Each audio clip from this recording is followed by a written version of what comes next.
Hello दोस्तों, राधे राधे। तो कैसे हो आप लोग? आई होप कि आप लोग अच्छे होंगे और अपना प्रिपरेशन अच्छे से कर रहे होंगे। तो फिर से आप लोगों का स्वागत है एक और नई वीडियो में, जिसमें कि हम लोग बिहार एग्जाम्स को टारगेट कर कर खासकर जो अभी मद्य निषेध का एग्जाम होने वाला है, तो उन उसके लिए क्या है कि जीके जीएस का हम लोग क्वेश्चन कर रहे हैं और उनसे संबंधित चीज़ों को देख रहे हैं जो कि एग्जाम के लिए इम्पोर्टेंट है। तो आप अगर मद्य निषेध का प्रिपरेशन कर रहे हैं तो आप आपके लिए ये वीडियो एकदम बेस्ट है। और बिहार के किसी भी एग्जाम का अगर आप प्रिपरेशन कर रहे हैं तो भी आप ये वीडियो को देख सकते हैं और काफ़ी चीज़ आप लोग सीखिएगा। आप पूरी वीडियो देखिएगा तब पता चलेगा कि इस वीडियो में आप लोगों को कितना सीखने को मिला और कितना अच्छी वीडियो है, ठीक ना? तो आप लोग से रिक्वेस्ट है, पूरी वीडियो देखें और अपना जीके को स्ट्रॉन्ग बनाएं और सारी चीज़ का रिवीजन करें, ठीक? तो अगर आप हमारे चैनल पर नए हैं तो चैनल को सब्सक्राइब कर लीजिएगा और अगर वीडियो पसंद आए तो वीडियो को भी लाइक कर दीजिएगा। चलिए हम लोग अपना क्वेश्चन करना स्टार्ट करते हैं। तो पहला क्वेश्चन है हम लोगों का, प्रथम आंग्ल मैसूर युद्ध जो कि 1767 और 69 के बीच हुआ था, के बाद हैदर अली और अंग्रेजों के बीच कौन सी संधि हुई थी? तो प्रथम आंग्ल मैसूर युद्ध में हैदर अली और अंग्रेजों के बीच कौन सी संधि हुई थी? तो संधि आप लोगों को पता होना चाहिए कि काफी इंपॉर्टेंट हो जाता है, संधियां पूछ लेता है। तो आज सभी संधियां आप लोग को याद करवा दूंगा, ठीक ना? जैसे मंगलोर की संधि है, श्रीरंगपट्टनम की संधि, मद्रास की संधि, सालाबाई की संधि। तो इसका जो सही आंसर हो जाएगा मद्रास की संधि, ठीक ना? हैदर अली और अंग्रेज के बीच प्रथम आंग्ल मैसूर युद्ध में मद्रास की संधि हुआ था, ठीक ना? मद्रास की संधि। तो देखिए हैदर अली के बारे में थोड़ा सा हम लोग जान लेते हैं। तो हैदर अली ये 1761 में मैसूर के वास्तविक शासक बने। हैदर अली 1761 में मैसूर के वास्तविक शासक बना। आधुनिकता, फ्रांसीसियों की मदद से डिंडीगुल में आधुनिक शस्त्रागार बनाया जो कि 1755 में। देखिए हैदर अली क्या था कि ये आधुनिक तरीके का शस्त्रागार बनाया था। कहाँ पर? तो डिंडीगुल में। और इसको तैयार करने के लिए ये फ्रांसीसियों से मदद लिया था, ठीक ना? अपनी सैन्य व्यवस्था को मजबूत बनाने के लिए। तो ये क्वेश्चन भी बनता है।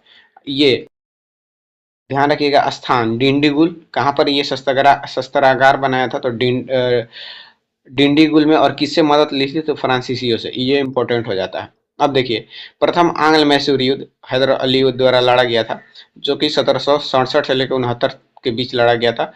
अंग्रेजों को हराया और मद्रास की संधि से समाप्त हुआ। इसमें अंग्रेजों को इसने हरा दिया था। उसके बाद द्वितीय आंग्ल मैसूर युद्ध जो कि 1780 से 84 के बीच हुआ था, ठीक ना? 1780 से 84 के बीच हुआ था। और इसे पोर्टोनुओ का युद्ध भी कहा जाता है, ठीक ना? पोर्टोनुओ का युद्ध कहा जाता है, जो कि 1781 में आयरकुट से हार। इसकी 1781 में प्रोटोनोवो के युद्ध में क्या हुई थी कि आयरकुट से हार हुई थी। अब देखिए मृत्यु, इसकी मृत्यु कब हुई थी? तो 1782 में युद्ध के दौरान कैंसर से हुई थी। तो 1782 में हैदर अली की मृत्यु कैसे हुई थी? तो ये कैंसर के कारण हुई थी। सिक्के, इसने इनके सोने के सिक्के पर शिव, पार्वती और विष्णु के चित्र थे। तो ये भी इंपॉर्टेंट हो जाता है। हैदर अली के सिक्के पर किसका चित्र था? तो शिव, पार्वती और विष्णु के। अब इसका पुत्र टीपू सुल्तान था, ठीक ना? हैदर अली का पुत्र कौन था? तो टीपू सुल्तान था। नेक्स्ट क्वेश्चन है हम लोगों का कि इंडिका नामक प्रसिद्ध पुस्तक के लेखक कौन थे? इंडिका नामक प्रसिद्ध पुस्तक के लेखक कौन थे? चाणक्य, सेलुकस, या फिर मेगास्थनीज, या फिर फहियान? तो इंडिका का आप लोगों को पता होगा मेगास्थनीज, ठीक ना? इंडिका पुस्तक के लेखक मेगास्थनीज है। आइए अब सभी पुस्तकों का आप लोग नाम और लेखक याद करवाते हैं। तो अर्थशास्त्र जिसमें कि मौर्य प्रशासन की सारी वर्णन है, किसमें? तो अर्थशास्त्र में। और ये किसके द्वारा लिखा गया है? तो चाणक्य द्वारा, ठीक ना? और इसी को कौटिल्य और विष्णुगुप्त किसको कहा जाता है? तो चाणक्य को कौटिल्य और विष्णुगुप्त भी कहा जाता है। तो अर्थशास्त्र किसका रचना है? तो कौटिल्य का। इंडिका मेगास्थनीज का। मुद्राक्षस विशाखा दत्त का। मुद्राक्षस किसका है? तो विशाखा दत्त का है। महाभास ये पतंजलि का है। महाभास पतंजलि का है। चरक संहिता जो है कि चरक का है। उसके बाद सुसूत्र संहिता सुश्रुत का है। तो ऐसे तो ये लोग ये ध्यान हो जाएगा कि चरक संहिता से हो जाएगा चरक, सुश्रुत से हो जाएगा सुश्रुत। अष्टाध्यायी काफी इंपॉर्टेंट। अष्टाध्यायी जो है ये प्रथम संस्कृत व्याकरण है। संस्कृत व्याकरण की पहली पुस्तक कौन थी? तो अष्टाध्यायी। और इसका जो रचनाकार है पणिनि। पंचतंत्र के लेखक विष्णु शर्मा। पंचतंत्र के लेखक विष्णु शर्मा। अब देखिए अभिज्ञान शकुंतलम, मेघदूतम और रघुवंशम, ये सभी रचना जो है ये कालिदास का है, ठीक ना? अभिज्ञान शकुंतलम, मेघदूतम, रघुवंशम ये सभी कालिदास का है। मृच्छकटिकम, मृच्छकटिकम जो है ये शूद्रक का है, मृच्छकटिकम शूद्रक का है। हर्षचरित या कदम्बरी, हर्षचरित और कदम्बरी जो है कि ये वानभट्ट का है, हर्षचरित और कदम्बरी। राजतरंगिणी, राजतरंगिणी जो है ये कल्हड़ का है, और राजतरंगिणी में कश्मीर का इतिहास है, ध्यान रखिएगा। राजतरंगिणी किसका रचना है, तो कल्हड़ का है, इसमें कश्मीर का इतिहास है। उसके बाद बुद्धचरित, बुद्धचरित है ये अशोक घोष ने लिखा था, बुद्धचरित अशोक घोष ने लिखा था, बुद्धचरित अशोक घोष ने। रत्न प्रभा प्रियदर्शिका नगानंद, रत्न प्रभा प्रियदर्शिका नगानंद किसकी रचना है, तो हर्षवर्धन की, ध्यान रखिएगा हर्षवर्धन की। रत्न प्रभा प्रियदर्शिका नगानंद। उसके बाद कामसूत्र, कामसूत्र जो ये रचना है ये वत्सायन का है, कामसूत्र रचना जो है ये वत्सायन का है। गीत गोविंद, गीत जो गोविंद जो है ये जयदेव का है, गीत गोविंद किसकी रचना है, जयदेव का है। किरातार्जुनियम, किरातार्जुनियम किसका है, तो भरवी का है। सूर्य सिद्धांतिका या आर्यभट्टीय, ये आर्यभट्ट का है। सूर्य सिद्धांतिका और आर्यभट्टीय, मेनली ये ध्यान रखिएगा, आर्यभट्टीय तो आप लोग बता दीजिएगा कि आर्यभट्ट का है, लेकिन सूर्य सिद्धांत जो है इसका है आर्यभट्ट का है। बृहद संहिता या फिर पंच सिद्धांतिका, बृहद संहिता या पंच सिद्धांतिका जो है कि ब्राह्महिर का है, ब्राह्महिर का। 10 कुमार चरित्र, 10 कुमार चरित्र जो है ये दंडी का है, 10 कुमार चरित्र किसका है, दंडी का है, 10 कुमार चरित्र दंडी का है। चलिए नेक्स्ट क्वेश्चन पे आते हैं हम लोग। नेक्स्ट क्वेश्चन क्या है, तो भारत का नेपोलियन किस गुप्त शासक को कहा जाता है, भारत का नेपोलियन किस गुप्त शासक को कहा जाता है, चंद्रगुप्त प्रथम, समुद्रगुप्त, स्कंदगुप्त, कुमारगुप्त। तो भारत का नेपोलियन आप सभी को पता होगा समुद्रगुप्त को कहा जाता है, ठीक ना, भारत का नेपोलियन समुद्रगुप्त को कहा जाता है। अब देखिए थोड़ा सा हम लोग गुप्त वंश के बारे में जान लेते हैं, ठीक ना, गुप्त वंश। तो इसका संस्थापक पूछेगा तो गुप्त वंश का संस्थापक श्रीगुप्त, ठीक ना, गुप्त वंश का संस्थापक जो था ये श्रीगुप्त था, जबकि चंद्रगुप्त प्रथम को इस वंश का वास्तविक संस्थापक माना जाता है। तो ये भी ध्यान रखिएगा, चंद्रगुप्त प्रथम जो था ये इस वंश का वास्तविक संस्थापक इसको माना जाता है। गुप्त सामंत, चंद्रगुप्त प्रथम ने 319-20 ईस्वी में गुप्त सामंत की शुरुआत की थी। तो ध्यान रखिएगा गुप्त सामंत की शुरुआत किसने की थी, ये क्वेश्चन बनता है। तो चंद्रगुप्त प्रथम ने, चंद्रगुप्त प्रथम ने, और कब की थी, 319-20 के 319-20 ईस्वी में की थी। भारत का नेपोलियन प्रसिद्ध इतिहासकार बी.एस. स्मिथ ने, कौन, बी.एस. स्मिथ ने समुद्रगुप्त को उसकी विजयों के कारण भारत का नेपोलियन कहा था। तो ये भी इंपॉर्टेंट है कि समुद्रगुप्त को भारत का नेपोलियन किसने कहा था, तो बी.एस. स्मिथ ने, ठीक ना, बी.एस. स्मिथ ने कहा था। कविराज, समुद्रगुप्त को सिक्कों पर बीड़ा बजाते हुए दिखाया गया है और उसे कविराज की उपाधि दी गई थी, ठीक ना। ये भी क्वेश्चन बना है कि सिक्कों पर बीड़ा बजाते हुए किस राजा का चित्रण किया गया है, तो समुद्रगुप्त का, और कविराज की उपाधि इसे ही दिया गया था। प्रयाग प्रशस्ति, प्रयाग प्रशस्ति जो है ये समुद्रगुप्त के दरबारी कवि हरिसेन ने इलाहाबाद स्तंभ लेख की रचना की थी। जो इस इलाहाबाद स्तंभ लेख है जिसे कि प्रयाग प्रशस्ति कहा जाता है, इसकी लेख कौन, तो हरिसेन, ठीक ना, हरिसेन ने इसे लिखा था, और इसे लिखवाया कौन था, तो समुद्रगुप्त ने। लिखा कौन था, तो हरिसेन ने। चीज आप लोग ध्यान रखिएगा। चलिए नवरत्न, चंद्रगुप्त द्वितीय जो कि जिसे कि विक्रमादित्य भी कहा जाता था, ये सभी जो है ना ये गुप्त वंश के शासक है, ठीक ना। चंद्रगुप्त प्रथम, चंद्रगुप्त द्वितीय, समुद्रगुप्त, आप सब समझ पा रहे होंगे, के दरबार में नवरत्न रहते थे, जिनमें कि कालिदास, धन्वंतरी, ब्राह्महिर ये सभी प्रमुख थे। तो नवरत्न किसके दरबार में रहते थे, विक्रमादित्य, जिसमें कि कालिदास, धन्वंतरी और ब्राह्महिर ये सभी प्रमुख थे। अब देखिए चीनी यात्री, चीनी यात्री फहियान जो था ये चंद्रगुप्त द्वितीय के शासनकाल में भारत आया था। तो ये भी इंपॉर्टेंट हो जाता है, जो फहियान था ये चंद्रगुप्त द्वितीय के शासनकाल में ये भारत आया था, जो कि चीनी यात्री था। नालंदा विश्वविद्यालय, कुमारगुप्त प्रथम ने ही बिहार में विश्व प्रसिद्ध नालंदा विश्वविद्यालय की स्थापना की थी। तो कुमारगुप्त प्रथम जो था कि बिहार में विश्व प्रसिद्ध नालंदा विश्वविद्यालय की स्थापना की थी। हुणों का आक्रमण, देखिए हुणों का आक्रमण किसके टाइम पे होता है, तो गुप्त शासक स्कंदगुप्त, स्कंदगुप्त के शासनकाल में क्या होता है कि हुणों का आक्रमण होता है भारत पर, और हुणों के आक्रमण को सफलतापूर्वक से विफल किया था, कौन, तो स्कंदगुप्त ने। स्वर्ण युग, कला, साहित्य और विज्ञान के क्षेत्र में अभूतपूर्ण प्रगति के कारण गुप्त काल को भारतीय इतिहास का स्वर्ण युग कहा जाता है। तो भारतीय इतिहास का स्वर्ण युग गुप्त काल को क्यों कहा जाता है, तो कला, साहित्य, विज्ञान के क्षेत्र में बहुत ही प्रगति हुआ था। सर्वाधिक स्वर्ण मुद्राएं, सर्वाधिक स्वर्ण मुद्राएं, गुप्त राजाओं ने भारत में सबसे अधिक स्वर्ण मुद्राएं जिसे कि दिनार कहा जाता था जारी की थी, ठीक ना। तो सर्वाधिक भारत में सबसे अधिक स्वर्ण मुद्राएं किस शासक ने जारी की थी? तो गुप्त राजाओं ने, ठीक है, गुप्त राजाओं ने। ये सभी आप लोग ध्यान रखिएगा। उसके बाद है पंचतंत्र। पंचतंत्र की रचना जो किए थे विष्णु शर्मा, इसी दौरान हुआ था, यानी कि गुप्त शासन के दौरान ही हुआ था। पंचतंत्र की रचना जो हुआ था गुप्त शासन के दौरान ही हुआ था। कौन किया था? तो विष्णु शर्मा ने किया था। तो ध्यान रखिएगा। नेक्स्ट क्वेश्चन है हम लोगों का कि किस संविधान संशोधन अधिनियम द्वारा नगर पालिकाओं को संवैधानिक दर्जा प्रदान किया गया? तो किस संविधान संशोधन अधिनियम द्वारा नगर पालिका को क्या किया कि संवैधानिक दर्जा प्रदान किया गया? 73वां संविधान संशोधन, 74वां संविधान संशोधन, 86वां संविधान संशोधन या फिर 91वां संविधान संशोधन? तो 73वां संविधान संशोधन द्वारा पंचायती राज को संवैधानिक दर्जा दिया गया था। और उसके बाद 74वां संविधान संशोधन के तहत क्या हुआ था कि नगर पालिका को संवैधानिक दर्जा प्रदान किया गया था। और ये दोनों संशोधन जो हुआ था ना 1992 में हुआ था। ये चीज आप लोग ध्यान रखिएगा। तो अब देखिए, अब हम लोग क्या देखेंगे? संशोधन देखेंगे, ठीक ना। संशोधन, पहला संशोधन कब हुआ था? तो 1991 में। ध्यान रखिएगा, संविधान में पहला संशोधन कब हुआ था? तो 1991 में हुआ था। किस लिए हुआ था? तो 9वीं अनुसूची इसमें जोड़ी गई थी, जो कि भूमि सुधार से संबंधित थी। 9वीं अनुसूची किससे संबंधित है? तो भूमि सुधार से संबंधित है, जो कि ये 9वीं अनुसूची जोड़ी गई थी संविधान में, ठीक ना। सातवां, उसके बाद 7वां संशोधन इंपॉर्टेंट हो जाता है, जो कि 1956 में हुआ था। 7वां संविधान संशोधन 1956। और यह भाषाई आधार पर राज्यों का पुनर्गठन के लिए ये किया गया था, ठीक ना।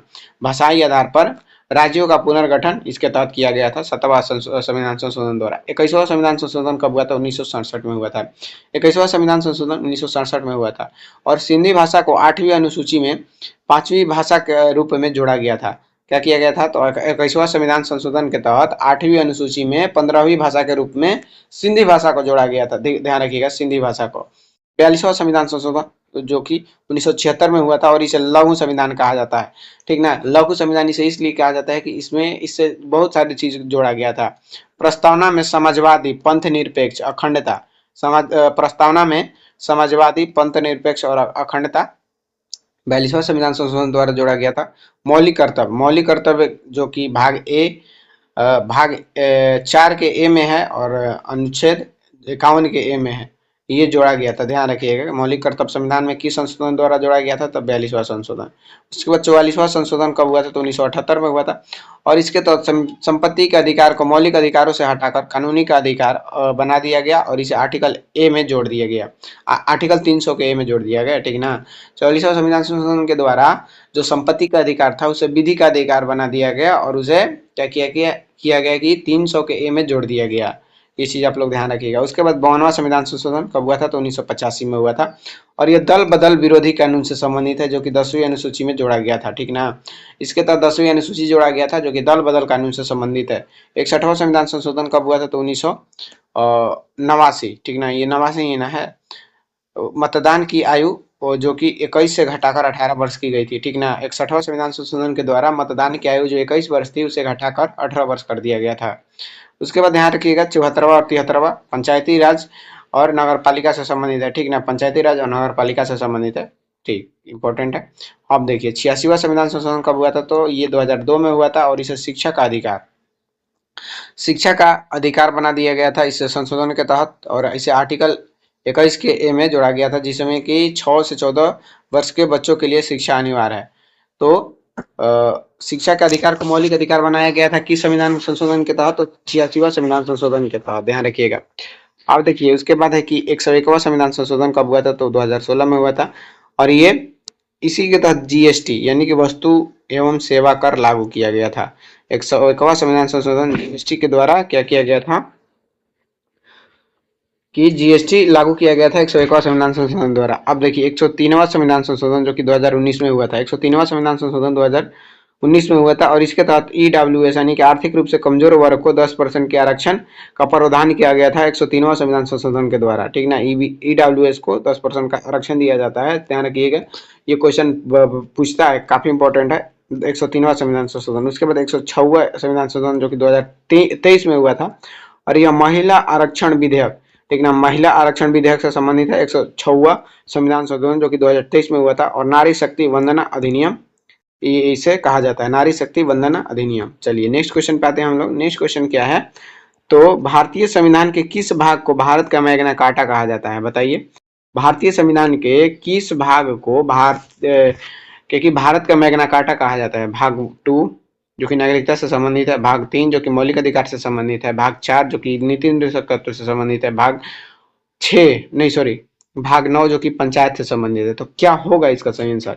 तो इसका जो सही आंसर हो जाएगा भाग 3 हो जाएगा, ठीक ना? भाग 3 जो कि मौलिक अधिकार को भारत का मैग्ना कार्टा कहा जाता है। तो आइए अब मौलिक अधिकार को हम लोग पढ़ते हैं। मौलिक अधिकार, ठीक ना? मौलिक अधिकार इस ये देखिए, मौलिक अधिकार भारतीय संविधान में कहाँ से लिया गया था? तो अमेरिका के संविधान से लिया गया था, ठीक ना? मौलिक अधिकार अमेरिका के संविधान से लिया गया था और ये भाग 3 में है, ठीक ना? और इसे भारत का मैग्ना कार्टा कहा जाता है। और अनुच्छेद पूछेगा तो 12 से 35, ठीक ना? टोटल अनुच्छेद जो है मौलिक अधिकार का, ये 12 से लेकर 35 तक है। और ये बाद योग है, यानी कि अगर इसका हनन होता है तो आप इसके लिए सुप्रीम कोर्ट या हाई कोर्ट में अपील कर सकते हैं। ये चीज आप लोग ध्यान रखिएगा। तो अपने मौलिक अधिकार की रक्षा आप स्वयं करें, ठीक ना? आपकी कोई मौलिक अधिकार छीनता है तो आप कोर्ट में जाइए, यानी कि सुप्रीम कोर्ट जाइए तो अनुच्छेद 32 के तहत, और हाई कोर्ट जाइए अनुच्छेद 226 के तहत, ठीक? क्योंकि आपका मौलिक अधिकार है, आपको यहाँ पर खुल के जीना है, जो मर्जी वो करना है, आपको कोई नहीं रोक सकता। अब देखिए, वर्तमान में कुल 6 मौलिक अधिकार हैं, ठीक ना? आप अभी मौलिक अधिकार भी जान लीजिए कि आपको क्या क्या मौलिक अधिकार हैं। आप ये इस मौलिक अधिकार का सरकार स्वयं रक्षा करती है, ठीक ना? आपको इसके लिए कोई सरकार भी नहीं रोक सकती। आप इसके खिलाफ इसके लिए आप सरकार के खिलाफ भी जा सकते हैं। अब देखिए, तो 6 ही लिखा गया है क्या? तो वर्तमान में 6 मौलिक अधिकार है, यानी कि पहले 7 मौलिक अधिकार था, ठीक ना? संविधान में 7 प्रकार के मौलिक अधिकार था। फिर क्या किया गया कि जो 7वां मौलिक अधिकार था, संपत्ति का अधिकार, उसे विधि का अधिकार कर दिया गया था। क्योंकि जो संपत्ति का अधिकार था, उससे क्या हो रहा था कि काफी प्रॉब्लम आ रही थी। यानी कि जो यहाँ पर भारत के लोग थे, उनका अपना जो संपत्ति था, अगर सरकार को चाहिए था, मान लीजिए किसी का जमीन है, ठीक, वहां पे रोड लेके जाना है, तो अब यहाँ पर किसका अधिकार है? मौलिक अधिकार है, यानी कि जनता का अधिकार है उस जमीन पे। जनता चाहेगा तो देगा, नहीं चाहेगा तो नहीं देगा। तो इस वजह से देश की डेवलपमेंट में काफी प्रॉब्लम आ रही थी। तो क्या किया गया कि संपत्ति के अधिकार को विधि का अधिकार बना दिया गया, ठीक ना?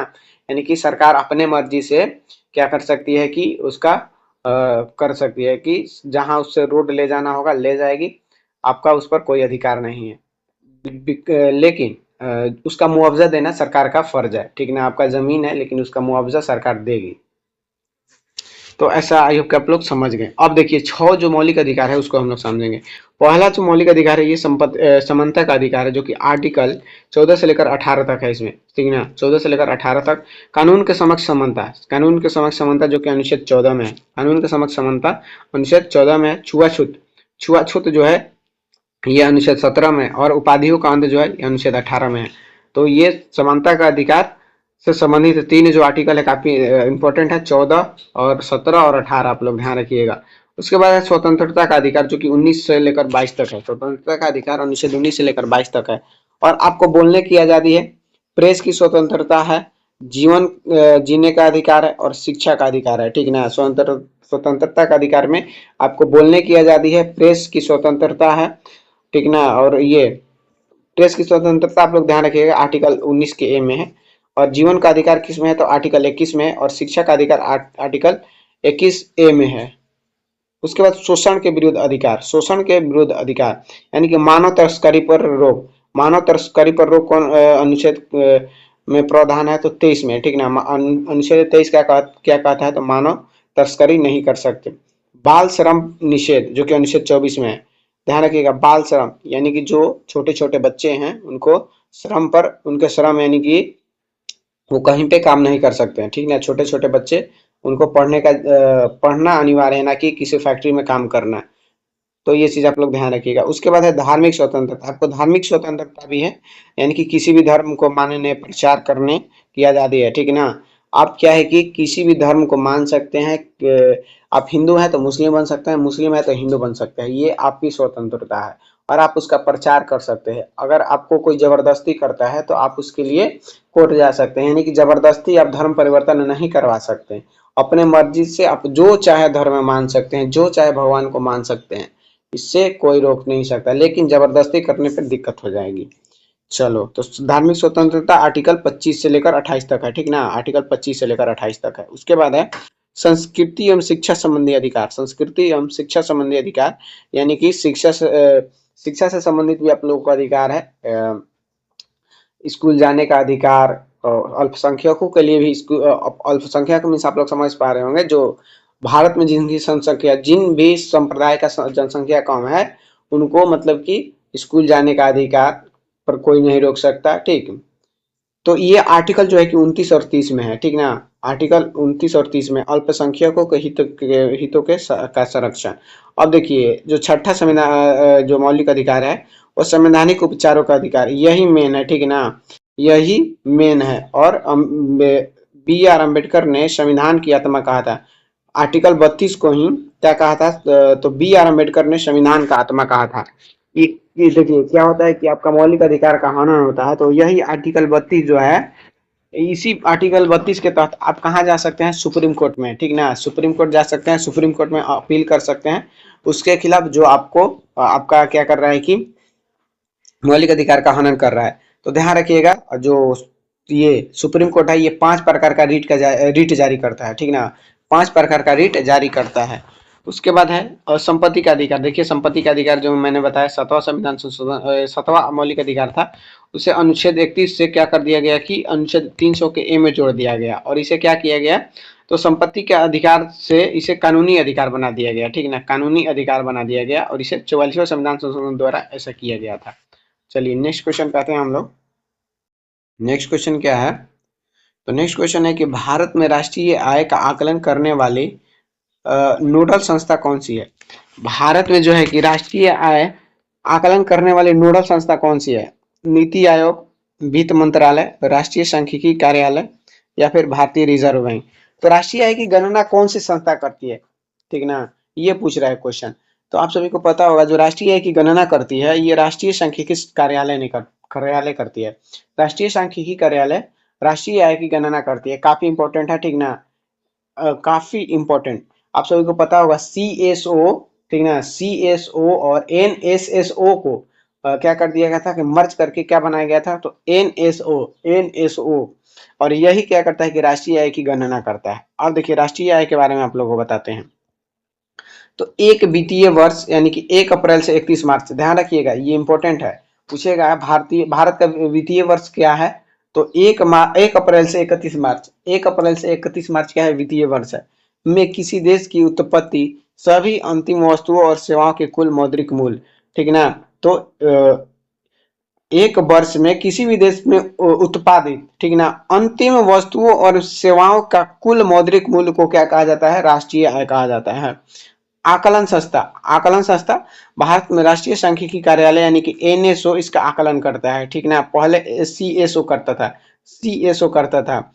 प्रथम प्रयास 1867-68 में दादा भाई नौरोजी ने किया था। अब पूछेगा कि प्रथम बार राष्ट्रीय आय की गणना कौन किया था, क्वेश्चन पूछेगा कि प्रथम बार राष्ट्रीय आय की गणना कौन किया था, तो दादा भाई नौरोजी ने कब किया था, तो 1867-68 में किया था। और उनकी पुस्तक जो है poverty and un British rule in India, उन्होंने प्रति व्यक्ति आय जो बताई थी 20 रुपया बताई थी, ठीक ना, उन्होंने प्रति व्यक्ति, जब उन्होंने 1767-68 में राष्ट्रीय आय की गणना की थी तो प्रति व्यक्ति आय कितना बताया था, तो 20 रुपया बताया था, प्रति व्यक्ति आय 20 रुपया बताया था। और उनका बुक आप लोग ध्यान रखिएगा, poverty and un British rule in India, वैज्ञानिक गणना। अब देखिए पहली बार वैज्ञानिक गणना कब हुई थी, तो 1931-32 में BKB राव द्वारा पहली बार वैज्ञानिक गणना राष्ट्रीय आय की कब हुई थी, तो 1931-32 में BKRB राव द्वारा। तो ये चीज आप लोग ध्यान रखिएगा, राष्ट्रीय आय से संबंधित तो इंपॉर्टेंट सारा चीज था। अब देखिए नेक्स्ट क्वेश्चन है हम लोग का कि भारत के नियंत्रक में महालेखा परीक्षक CAG की नियुक्ति और सेवा शर्तों का वर्णन किस अनुच्छेद में है, यानी कि भारत के नियंत्रक महालेखा परीक्षक किस अनुच्छेद से संबंधित है, ये क्वेश्चन के कहने का मतलब है। अनुच्छेद 110, अनुच्छेद 148, अनुच्छेद 280 और अनुच्छेद 324 है।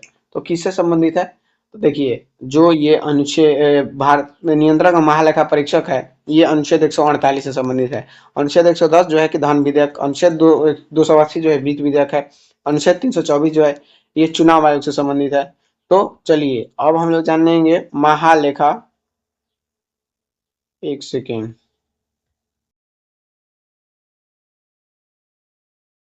ये जो है एनालिसिस दूसरा का इस क्वेश्चन में आ गया है, तो छोड़ो। ये जो इससे पहले जो राष्ट्रीय आय वाला हम लोग पढ़े ना, वही यहाँ पर मिस्टेक से हो गया है। अच्छा कोई बात नहीं, बहुत सारे क्वेश्चन है और बहुत सारे हम लोग सीखेंगे। जैसे देखिए नेक्स्ट क्वेश्चन है हम लोगों का कि सौर मंडल के किस ग्रह को विशाल लाल धब्बे के लिए जाना जाता है, जो वास्तव में एक विशाल तूफान है। सौर मंडल के किस ग्रह को विशाल लाल धब्बे के लिए जाना जाता है, जो कि वास्तव में एक विशाल तूफान है। तो वो कौन सा ग्रह है जिस पर कि विशाल लाल धब्बे हैं, ठीक ना, और वास्तव में एक विशाल तूफान है। ऑप्शन ए है मंगल, बी है शनि, सी है बृहस्पति, डी है नेपच्यून। तो क्या होगा इसका सही आंसर? तो इसका जो सही आंसर होगा ये हो जाएगा बृहस्पति, ठीक ना, इसका सही आंसर हो जाएगा बृहस्पति। अब देखिए हम लोग जानेंगे सौर मंडल के बारे में। चलिए सौर मंडल का से जुड़े सारी चीज आप लोग को दिखाते हैं। तो सौर मंडल मुखिया किसको कहा जाता है? तो सूर्य को। सूर्य को सौर मंडल का मुखिया कहा जाता है, जो कि पूरे सौर मंडल का 99.8% द्रव्यमान खुद लिया हुआ है। सूर्य पूरे सौर मंडल का 99% द्रव्यमान किसके पास है? तो सूर्य के पास है। ग्रहों की संख्या कुल 8। ग्रहों की संख्या कितनी है? तो 8 है। प्लूटो को 2006 में पौना ग्रह घोषित कर दिया गया था, ठीक ना। पहले प्लूटो भी ग्रह में शामिल था, लेकिन उसे 2006 में क्या कर दिया गया? बौना ग्रह में शामिल किया गया। अब देखिए क्या है। हाँ बुध के बारे में जान लेते हैं। तो यह सबसे छोटा ग्रह है, सूर्य के सबसे निकट ग्रह और सबसे, यहाँ पर कोई ग्रह नहीं है। ध्यान रखना बुध के बारे में, यह सबसे छोटा, सूर्य के सबसे निकट और इसका कोई उपग्रह नहीं है, यानी कि इसका कोई चंद्रमा नहीं है। अब देखिए शुक्र। शुक्र जो है सबसे गर्म ग्रह है, भोर का तारा, सांझ का तारा, पृथ्वी की जुड़वा बहन, ये सभी सूर्य को कहा जाता है। पृथ्वी नीला ग्रह, जल के कारण पृथ्वी को कहा जाता है। एकमात्र ग्रह जहाँ जीवन है, और उपग्रह चंद्रमा, पृथ्वी का उपग्रह चंद्रमा। अब देखिए मंगल, इसको लाल ग्रह कहा जाता है, क्यों? तो आयरन ऑक्साइड के कारण, आयरन ऑक्साइड की उपस्थिति के कारण। और इसके दो उपग्रह फोबोस और डिवोस हैं। फोबोस और डिमोस किसके उपग्रह हैं? तो मंगल ग्रह के। फोबोस और डिमोस किसके उपग्रह हैं? तो मंगल ग्रह के। आयरन ऑक्साइड के कारण इसका रंग लाल होता है, ध्यान रखिएगा। जुपिटर, जुपिटर जो है यह सबसे बड़ा ग्रह है। इसका उपग्रह गैनीमेड सौर मंडल का सबसे बड़ा उपग्रह है। देखिए जो ये बृहस्पति है, ये सबसे बड़ा ग्रह है, और इसका जो सबसे बड़ा उपग्रह है गैनीमेड, ये सौर मंडल का सबसे बड़ा उपग्रह है। उसके बाद है शनि वाला, यानी कि रिंग्स वाला ग्रह किसे कहा जाता है? तो शनि को कहा जाता है। और इसका सबसे बड़ा उपग्रह टाइटन। ये क्वेश्चन बनता है कि शनि का सबसे बड़ा उपग्रह कौन है? तो टाइटन है। अरुण, अरुण जो है इसे लेटा हुआ ग्रह कहा जाता है, और अत्यधिक झुकाव के कारण, मतलब कि अत्यधिक झुकाव के कारण इसे लेटा हुआ ग्रह कहा जाता है। किसको? तो अरुण को। लेटा हुआ ग्रह किसे कहा जाता है? अरुण को। हरा ग्रह किसे कहा जाता है? अरुण को, क्योंकि मिथेन, मिथेन की अधिकता है कहाँ पर? अरुण ग्रह पर। अरुण ग्रह के हरा क्यों कहा जाता है? तो मिथेन की अधिकता के कारण। वरुण सूर्य के सबसे दूर, सूर्य के सबसे दूर कौन है? तो वरुण है, और ये सबसे ठंडा है। अब देखिए आंतरिक ग्रह, सभी ग्रहों को क्या है कि दो भागों में बांटा गया है, आंतरिक ग्रह और क्या है कि बाह्य, बाहरी ग्रह। तो देखिए आंतरिक ग्रह में कौन कौन शामिल है? आंतरिक ग्रह को पार्थिव, पार्थिव ग्रह कहा जाता है। जैसे बुध शुक्र, बुध शुक्र पृथ्वी और मंगल। पहले के जो सूर्य के जो पहले निकट ये बुध शुक्र पृथ्वी और मंगल है, इन चारों को क्या कहा जाता है? तो आंतरिक ग्रह कहा जाता है, ठीक, आंतरिक ग्रह। उसके बाद जो है बृहस्पति, शनि, अरुण, वरुण, इन्हें क्या कहा जाता है? तो बाहरी ग्रह कहा जाता है, या फिर जोवियन कहा जाता है, जोवियन, क्योंकि इनमें गैसीय है। हाँ ध्यान रखिएगा, जो आंतरिक ग्रह है ये चट्टानीय है, और जो बाहरी ग्रह है ये गैसीय है, ठीक है। आंतरिक ग्रह जो है चट्टानीय है, और बाहरी ग्रह है जो गैसीय है। आप लोग ये भी ध्यान रखिएगा। क्षुद्र ग्रह की पट्टी, मंगल और बृहस्पति के बीच क्षुद्र ग्रह की पट्टी पाया जाता है, ठीक ना। मंगल और बृहस्पति, ठीक ना, मान लो ये मंगल है और ये बृहस्पति है, तो इसके जो ये बीच में क्या है कि क्षुद्र ग्रह की पट्टी पाई जाती है, क्षुद्र ग्रह की पट्टी। सूर्य का प्रकाश पृथ्वी तक पहुंचने में 8 मिनट 20 सेकंड लगते हैं, ठीक ना। सूर्य का प्रकाश पृथ्वी तक पहुंचने में 8 मिनट 20 सेकंड लगते हैं। बिना उपग्रह वाला ग्रह बुध और शुक्र। बिना उपग्रह वाला ग्रह कौन है? तो बुध और शुक्र। बिना उपग्रह वाला ग्रह बुध और शुक्र। नेक्स्ट क्वेश्चन, नेक्स्ट क्वेश्चन है हम लोग का कि पृथ्वी पर मौजूद कुल जल का कितना प्रतिशत हिस्सा मृदु जल के रूप में उपलब्ध है। तो बताना है कि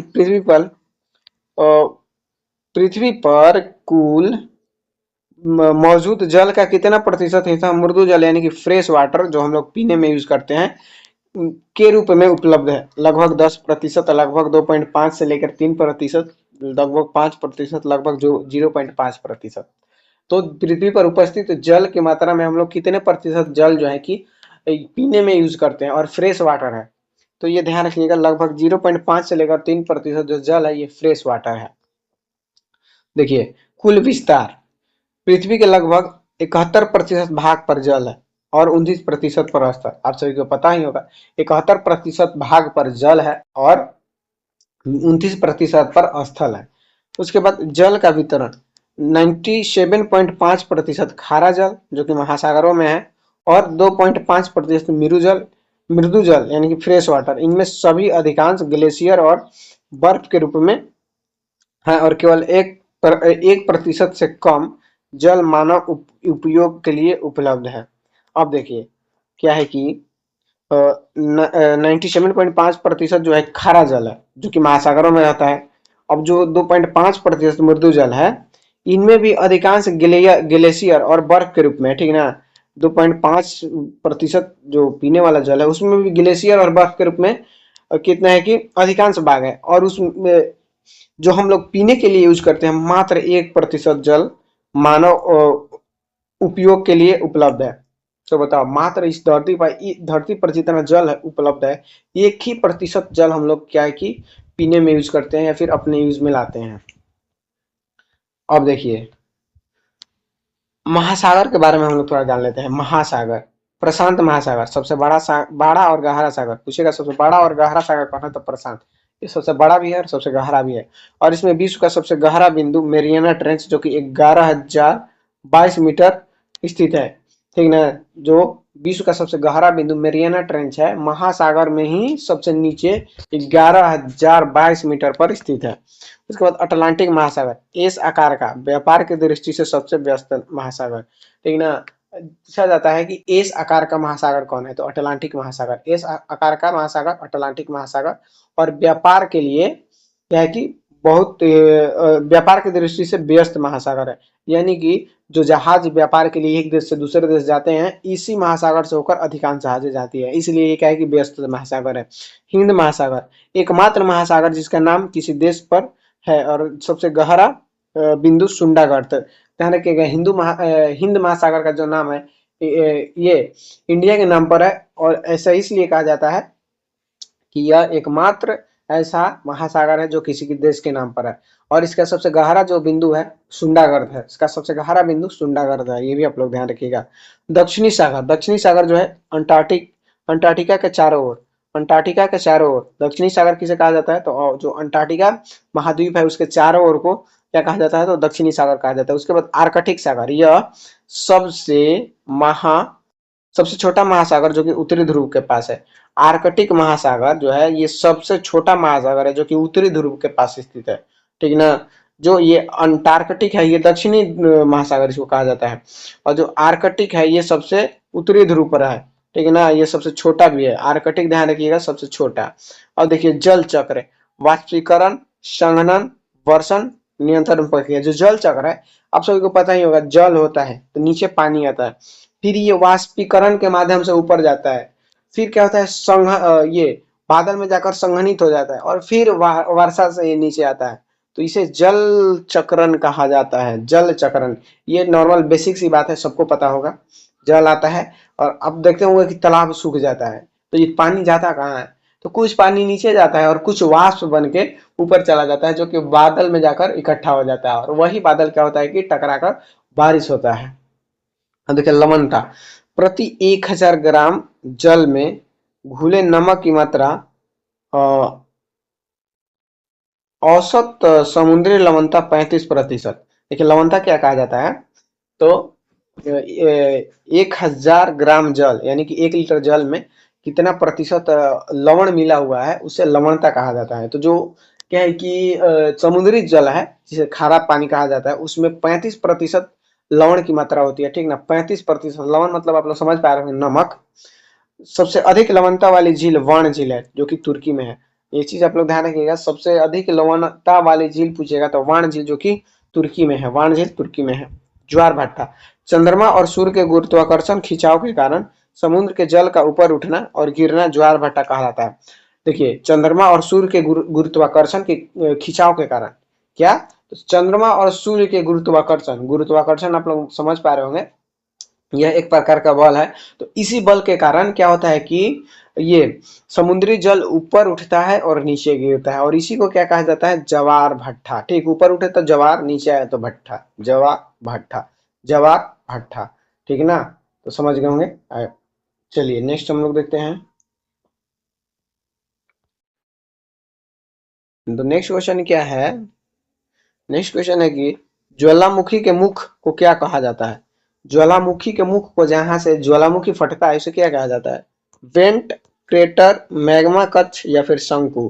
तो ध्यान रखिएगा, ज्वालामुखी के मुख को क्या कहा जाता है, क्रेटर कहा जाता है। ठीक ना, ज्वालामुखी के मुख को क्रेटर, ध्यान रखिएगा, ज्वालामुखी के मुख मुख को क्रेटर कहा जाता है। चलिए, ज्वालामुखी के बारे में आप लोग अब हम लोग पढ़ेंगे। ठीक ना, देखिए परिभाषा, पृथ्वी की सतह पर वह दरार या मुख जिससे लावा, राख, गैस और जलवाष्प बाहर निकलते हैं। तो ध्यान रखिएगा, ज्वालामुखी के रूप में क्या क्या निकलता है, तो लावा, राख, गैस, जलवाष्प।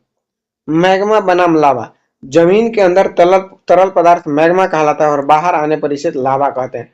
तो देखिए, जब ज्वालामुखी फटता है तो जो बाहर निकलता है, वो अंदर जो रहता है वो मैग्मा बन के रहता है, यानी कि अंदर के लावा को मैग्मा, और ऊपर जब निकलता है लावा उसे कहा जाता है। ठीक ना, अंदर है, धरती के अंदर है मैग्मा, ऊपर आ गया तो लावा, अंदर मैग्मा ऊपर लावा, अंदर मैग्मा ऊपर लावा।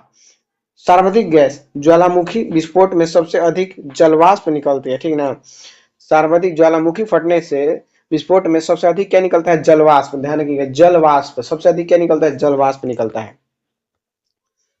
अब देखिए प्रकार, विस्फोट के आधार पर सक्रिय ज्वालामुखी, सुषुप्त ज्वालामुखी और शांत या मृत ज्वालामुखी। तो जो सक्रिय ज्वालामुखी है, इसमें हमेशा उद्गार होता रहता है, यानी कि हमेशा मैग्मा निकलता रहता है। और जो दूसरा है सुषुप्त ज्वालामुखी, ये क्या है कि ये ज्वालामुखी शांत है लेकिन कभी भी फट सकता है।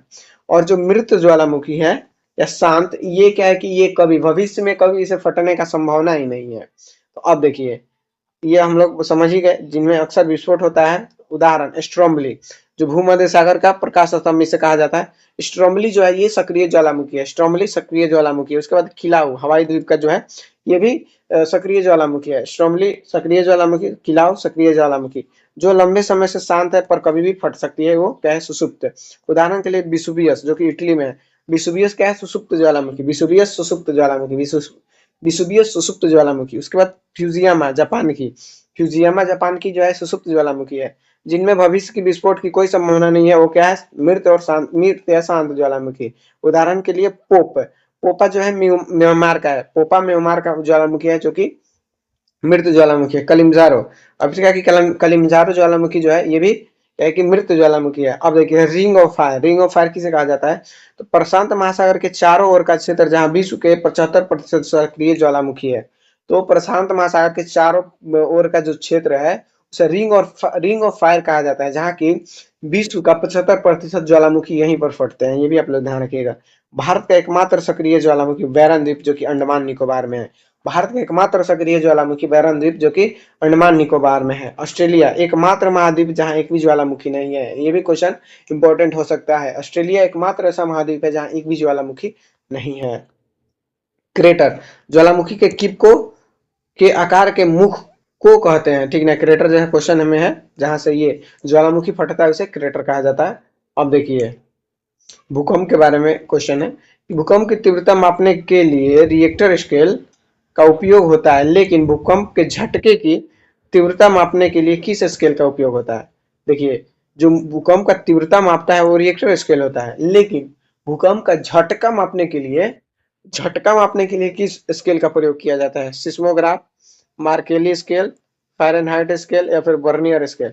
तो भूकंप मापने के लिए लगभग हमको लग रहा है कि 3 प्रकार के स्केल का प्रयोग किया जाता है, एक सिस्मोग्राफ, एक रिएक्टर और एक क्या है कि जो ये भूकंप का झटका मापता है वो है मार्केली स्केल, ठीक ना। भूकंप की झटका कौन मापता है? तो मार्केली स्केल। और भूकंप की तीव्रता कौन मापता है? तो रिएक्टर स्केल। ध्यान रखिएगा, भूकंप की तीव्रता रिएक्टर स्केल, भूकंप की झटके को कौन मापता है? तो ये मार्केली स्केल, मार्केली। अब देखिए परिभाषा, पृथ्वी की परतों के हिलने से उत्पन्न कंपन को क्या कहते हैं? भूकंप कहते हैं। पृथ्वी के परतों के हिलने से उत्पन्न कंपन को भूकंप कहते हैं। फोकस, जमीन के अंदर वह बिंदु जहां से भूकंप शुरू होता है। ये जो जमीन के अंदर से का वह भूमि जहां से क्या होता है कि भूकंप शुरू होता है, उसे फोकस कहा जाता है। एपी सेंटर, पृथ्वी का वह सतह जहां बिंदु जो फोकस के ठीक ऊपर होता है, जो जहां सबसे ज्यादा तबाही होती है, जो नीचे का फोकस होता है जहां से भूकंप शुरू होता है, उसी के ऊपर का भाग, ठीक है ना, ध्यान रखिएगा, उसी के ऊपर का भाग जो होता है उसे क्या कहा जाता है? तो एपी सेंटर कहा जाता है, ठीक, एपी सेंटर। अब देखिए मापन यंत्र, मापन यंत्र सिस्मोग्राफ, भूकंपीय तरंग का रिकॉर्ड को मापने वाला। भूकंपीय तरंग मापा जाता है सिस्मोग्राफ से, भूकंप तीव्रता रिएक्टर स्केल से, भूकंप की झटका मार्केली स्केल से। आप लोग ध्यान रखिए, रिएक्टर स्केल ये भूकंप की तीव्रता, मार्केली स्केल ये भूकंप के झटके। अब देखिए भूकंपीय तरंग, भूकंपीय तरंग तीन प्रकार का होता है, पी तरंग, एस तरंग और एल तरंग। अब देखिए जो पी तरंग है ये सबसे तेज और ठोस तरल दोनों में चलती है। पी तरंग जो है ये सबसे तेज है, ठोस तरल दोनों में चलती है। एस तरंग यह केवल ठोस में चलती है, एस तरंग केवल ठोस में चलती है। और एल तरंग ये सबसे धीमी लेकिन सबसे विनाशकारी होती है। एल तरंग जो होता है ये सबसे धीमी, ध्यान रखिएगा, सबसे तेज पी तरंग लेकिन सबसे धीमी कौन? तो एल तरंग। और ये सबसे विनाशकारी कौन है? एल तरंग है। धीरे धीरे चलता है लेकिन सबसे विनाशकारी है। अब देखिए सुनामी, समुद्र के नीचे आने वाले भूकंप से उत्पन्न विशाल लहरें। जो समुद्र के अंदर भूकंप आता है तो समुद्र में लहरें उत्पन्न होती है, जिसे क्या कहा जाता है? सुनामी कहा जाता है, ठीक ना, सुनामी कहा जाता है। छाया क्षेत्र, वह क्षेत्र जहां कोई भी भूकंपीय तरंग रिकॉर्ड नहीं होते, वह क्षेत्र जहां कोई भी भूकंपीय क्षेत्र तरंग रिकॉर्ड नहीं होते उसे क्या कहा जाता है? छाया क्षेत्र कहा जाता है। सर्वाधिक विश्व का सर्वाधिक भूकंप प्रभावित देश जापान। विश्व का सर्वाधिक भूकंप प्रभावित देश कौन है? तो जापान है, जापान, ध्यान रखिएगा। नेक्स्ट क्वेश्चन हम लोग का है कि भारत में वस्तु एवं सेवा कर यानी कि जीएसटी, भारत में वस्तु एवं सेवा कर जीएसटी किस समिति की सिफारिश पर लागू किया गया था? किस समिति की सिफारिश पर लागू किया गया था? राजा चलैया समिति, विजय केलकर समिति, राजा रंगराजन समिति या फिर नरसिम्हन समिति। तो भारत में वस्तु एवं सेवा कर किस समिति की सिफारिश पर लागू किया गया था? तो इसका सही आंसर हो जाएगा विजय केलकर समिति, ठीक ना, विजय केलकर समिति की सिफारिश पर जीएसटी यानी कि वस्तु एवं सेवा कर लागू किया गया था। आइए जीएसटी के बारे में आप लोगों को बताता हूँ। तो देखिए ये लागू कब हुआ था? तो 1 जुलाई 2017 को। जीएसटी कब लागू हुआ था? तो 1 जुलाई 2017 को। और भारत में प्रतिवर्ष 1 जुलाई को जीएसटी दिवस के रूप में मनाया जाता है। भारत में प्रतिवर्ष 1 जुलाई को जीएसटी दिवस में मनाया जाता है। संविधान संशोधन, जो जीएसटी लागू करने के लिए यानी कि संविधान में जोड़ने के लिए कौन सा संशोधन किया गया था? 101वां संविधान संशोधन, 101वां संविधान संशोधन अधिनियम 2016। मॉडल, भारत ने कनाडा मॉडल का दोहरा जीएसटी मॉडल अपनाया है। ध्यान रखिएगा जो भारत का जो जीएसटी मॉडल है ये कनाडा मॉडल है, भारत ने कनाडा मॉडल अपनाया है। चलिए नेक्स्ट क्वेश्चन। ओहो, नेक्स्ट क्वेश्चन जो है, नेक्स्ट क्वेश्चन क्या है? क्वेश्चन नहीं इसी में कि विजय केलकर समिति की सिफारिश पर लागू हुआ था। क्या? विजय केलकर समिति की सिफारिश पर लागू हुआ था। जीएसटी के प्रकार, अब जीएसटी के प्रकार हम लोग देखते हैं तो 3 प्रकार का होता है। सीजीएसटी जो कि केंद्र सरकार द्वारा लागू होता है, एसजीएसटी जो कि राज्य सरकार लागू करता है, आईजीएसटी जो कि अंतर राज्य व्यापार के लिए इसका जो प्रावधान है अनुच्छेद 269 के ए में, आईजीएसटी यानी कि एक राज्य से दूसरे राज्य में व्यापार करने के लिए क्या लगाया जाता है? तो आईजीएसटी। सीजीएसटी कौन लगाता है? केंद्र सरकार। एसजीएसटी राज्य सरकार। कर स्लैब मुख्य रूप से 5, 0%, 5%, 12%, 18% और 28%। कुल 5 प्रकार के जीएसटी है, ध्यान रखिएगा, 0%, 5%, 12%, 18% और 28%। जीएसटी परिषद, जीएसटी परिषद अनुच्छेद 279 के ए के तहत गठित है, ठीक ना। जीएसटी परिषद किसमें है? तो अनुच्छेद 279 ए में है, ठीक है ना। इसका अध्यक्ष केंद्रीय वित्त मंत्री होता है, ठीक है। जीएसटी परिषद का अध्यक्ष कौन होता है? तो केंद्रीय वित्त मंत्री होता है, केंद्रीय वित्त मंत्री। पंजीकरण संख्या, यह 15 अंकों का एक विशिष्ट पहचान नंबर होता है, ठीक ना। पूछेगा कि जीएसटी में कितने नंबर होते हैं? तो 15 नंबर, जीएसटी में 15 नंबर। जीएसटी से बाहर वस्तुएं, जीएसटी से बाहर वस्तुएं, पेट्रोलियम उत्पाद, शराब और बिजली, पेट्रोलियम उत्पाद, शराब और बिजली, इन पर क्या होगा? जीएसटी नहीं लगाया जाता है। पेट्रोलियम उत्पाद, शराब और बिजली पर जीएसटी नहीं लगाया जाता है। प्रथम राज्य जो कि जीएसटी लागू किया था वो था, जीएसटी बिल को मंजूरी देने वाला पहला राज्य असम, ठीक है। जीएसटी बिल को मंजूरी देने वाला पहला राज्य कौन था? तो असम था, पहला राज्य असम था। ये चीज आपको ध्यान रखिएगा। नेक्स्ट क्वेश्चन है हम लोगों का, भारतीय रिजर्व बैंक आरबीआई का राष्ट्रीयकरण किस वर्ष हुआ था? 1935, 1949, 1955, 1969। भारतीय रिजर्व बैंक आरबीआई का राष्ट्रीयकरण किस वर्ष हुआ था? तो इसका सही आंसर हो जाएगा 1949 में, ठीक है ना। 1949 में भारतीय रिजर्व बैंक का राष्ट्रीयकरण हुआ था। आइए रिजर्व बैंक के बारे में हम लोग पढ़ते हैं। इसकी स्थापना 1 अप्रैल 1935 में हुआ था। ध्यान रखिएगा 1 अप्रैल 1935 में आरबीआई का स्थापना हुआ था, हिल्टन यंग कमीशन की सिफारिश पर, हिल्टन यंग कमीशन के सिफारिश पर। अधिनियम, भारतीय रिजर्व बैंक अधिनियम 1934 के तहत इसका गठन हुआ था। भारतीय रिजर्व बैंक अधिनियम 1934 के तहत राष्ट्रीयकरण 1 जनवरी 1949 को। राष्ट्रीयकरण कब हुआ था? तो 1 जनवरी 1949 को। मुख्यालय प्रारंभ में कोलकाता, 1937 में स्थायी रूप से मुंबई, ठीक ना। प्रारंभ में इसका मुख्यालय कहाँ था? तो कोलकाता था, ठीक ना। लेकिन स्थायी रूप से 1937 में इसे कहाँ बनाया गया? तो मुंबई। मुख्य कार्य, यानी कि अब आरबीआई का मुख्य कार्य हम लोग देखते हैं, तो इसे बैंकों का बैंक कहा जाता है। व्यापारिक बैंकों के लिए अंतिम ऋणदाता, जो व्यापारिक बैंक होते हैं उनका अंतिम ऋणदाता कौन होता है? तो आरबीआई होता है। करेंसी जारी करना, 1 के नोट और सिक्के को छोड़कर उन्हें वित्त मंत्रालय जारी करता है। देखिए एक के नोट और सभी सिक्के कौन जारी करता है? वित्त मंत्रालय जारी करता है। लेकिन इसके अलावा जो जितने नोट होते हैं ये सभी कौन जारी करता है? तो आरबीआई जारी करता है। मौद्रिक नीति, मौद्रिक नीति कौन लाता है? तो यही आरबीआई नहीं, आरबीआई ही लाता है। मुद्रास्फीति को नियंत्रण करने के लिए repo rate, reverse repo rate आदि का निर्धारण कौन करता है? तो आरबीआई। ध्यान रखिएगा मुद्रास्फीति को नियंत्रण करने के लिए repo rate, reverse repo rate का निर्धारण कौन करता है? तो आरबीआई। इसे ही मौद्रिक नीति कहा जाता है। यानी मुद्रास्फीति मतलब कि महंगाई, जब महंगाई बढ़ती है घटती है तो उसको नियंत्रण करने के लिए रेपो रेट और रिवर्स रेपो रेट में बदलाव करता है। अब देखिए रेपो रेट, रेपो रेट क्या है? तो वह दर जिस पर आरबीआई बैंकों को कर देती है। रेपो रेट क्या होता है? तो जिस दर पर जो आरबीआई है ये बैंकों को, यानी कि वाणिज्यिक बैंकों को ये लोन देती है। और रिवर्स रेपो रेट क्या है? तो वह दर जिस पर बैंक अपना पैसा आरबीआई के पास जमा करते हैं। यानी कि जो वाणिज्यिक बैंक है इनका जो पैसा है अगर आरबीआई के पास जमा करना चाहते हैं तो उसे क्या कहा जाता है? रिवर्स रेपो रेट कहा जाता है। सीआरआर, नगद आरक्षित अनुपात। अब देखिए सीआरआर क्या है? तो बैंकों को अपनी जमा राशि का एक हिस्सा जो नगद में आरबीआई के पास रखना होता है, ठीक ना। सीआरआर यानी कि नगद आरक्षित अनुपात क्या होता है?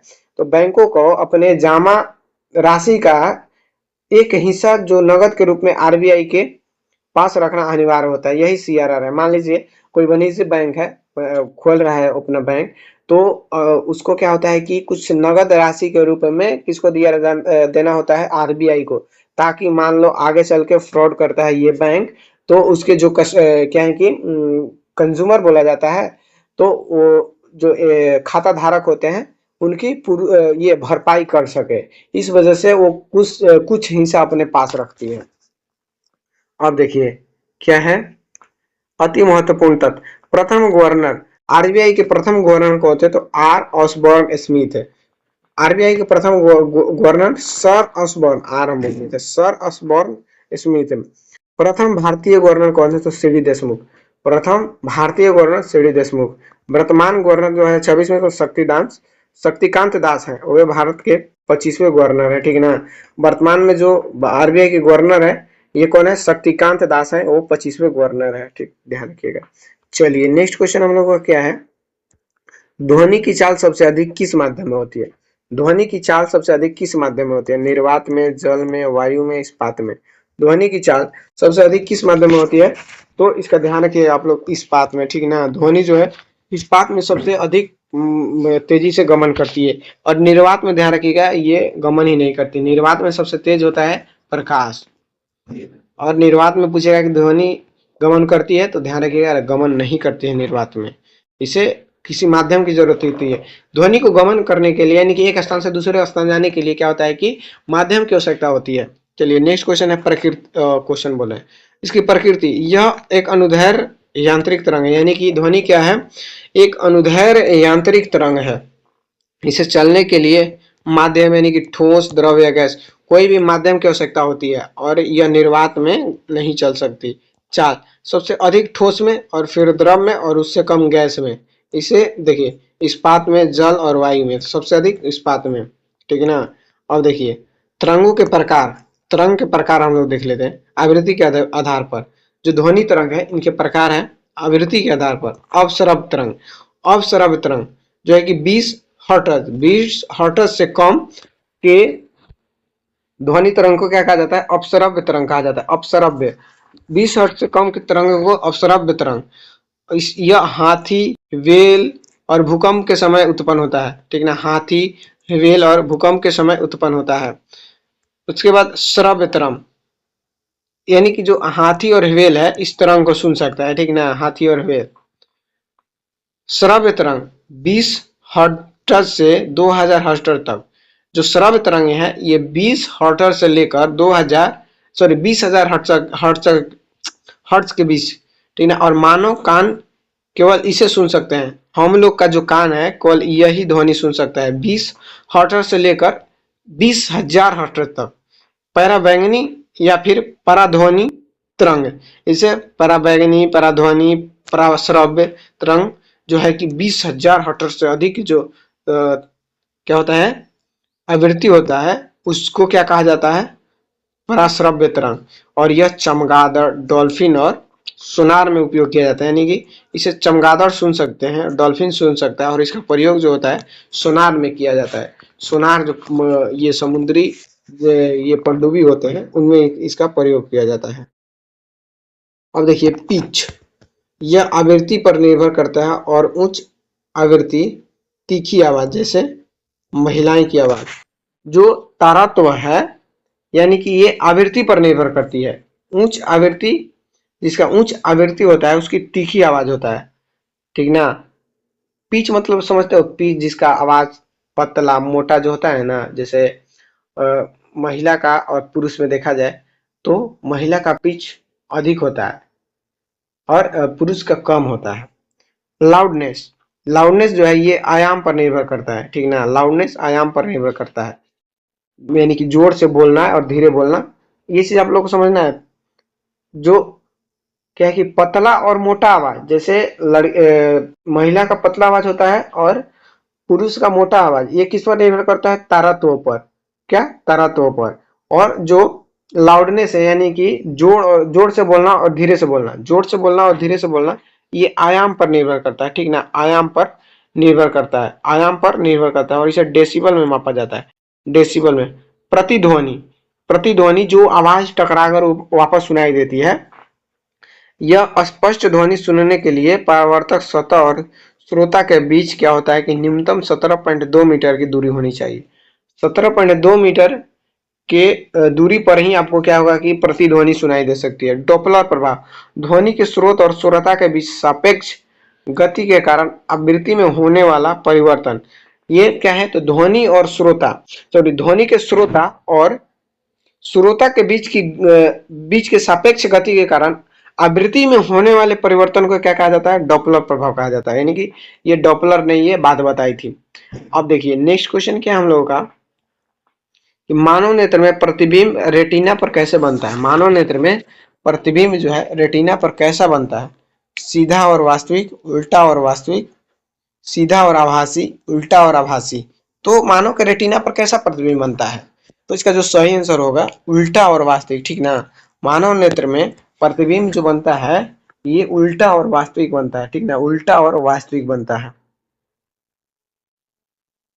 देखिए प्रतिबिंब रेटिना पर बनता है जो कि वास्तविक और उल्टा होता है।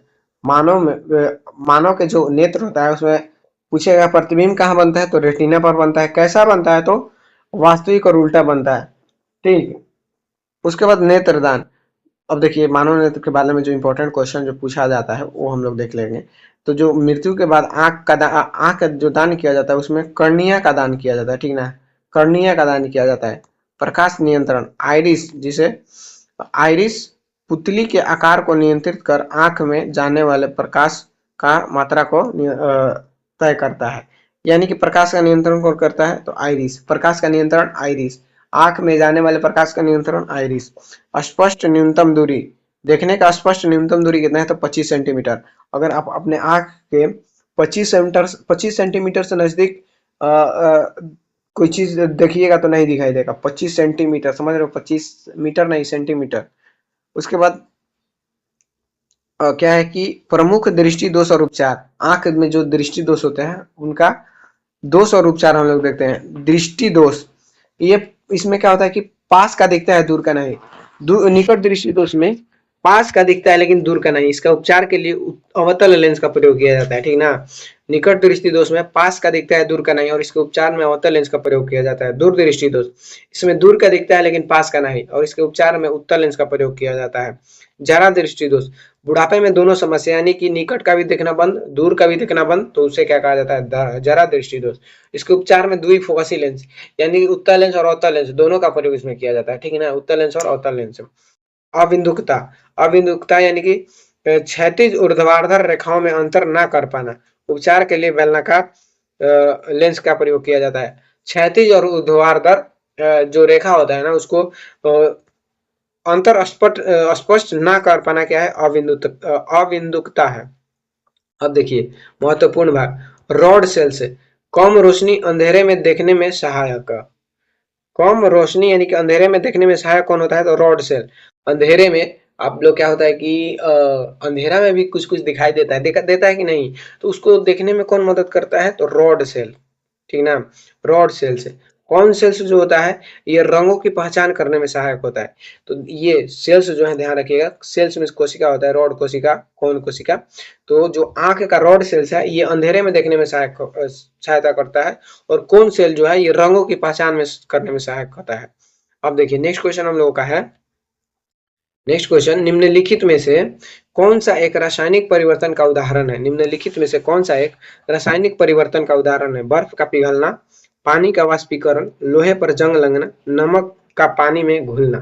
तो रासायनिक परिवर्तन का उदाहरण कौन है, रासायनिक परिवर्तन का उदाहरण देखिए, रासायनिक परिवर्तन का जो उदाहरण है, ये लोहे पर जंग लगना, लोहे पर जंग लगना, ये रासायनिक परिवर्तन का उदाहरण है। बाकी सब जो है ये भौतिक परिवर्तन है। बर्फ का पिघलना, पानी का वाष्पीकरण और नमक का पानी में घुलना, ये सभी भौतिक परिवर्तन है। भौतिक परिवर्तन मीन्स, मान लो कोई वस्तु का अवस्था चेंज होता है, ठीक ना, जो पानी से बर्फ बना, यानी कि अवस्था चेंज हुआ, द्रव से ठोस बना, लेकिन पुनः वो पानी बन सकता है कि नहीं, बर्फ।